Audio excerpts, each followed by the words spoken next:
The Iglesia Ni Cristo held an evangelical mission dubbed Lingap Pamamahayag today at the Amoranto Sports Complex in Quezon City. Gerald Tagbo is there at the event. Gerald?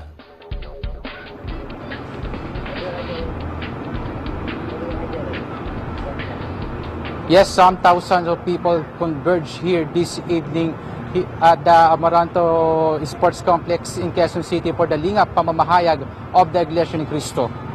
Many of the attendees came earlier this afternoon for the said event.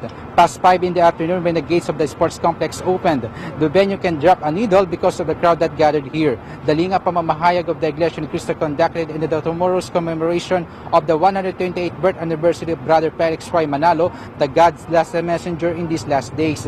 Brother Dan B. Orosa administered the preaching of God's words on which the Church of Christ believing for.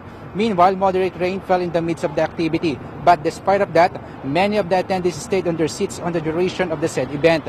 After the evangelical mission, goodwill bags were disseminated for the guests and of course for the brethren who attended the Pamamahayag. In the spite of the crowd, the Lingap Pamamahayag of the Iglesia Ni Cristo is generally peaceful according to the assessment of the authorities.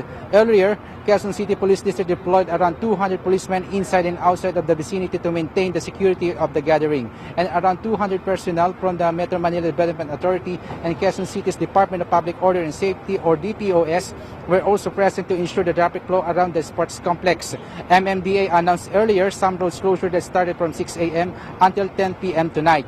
The roads that close to traffic are Scout Reyes from Roses Avenue to Scout Chotoco and Scout Chotoco from corner of Scout Reyes to Quezon Avenue.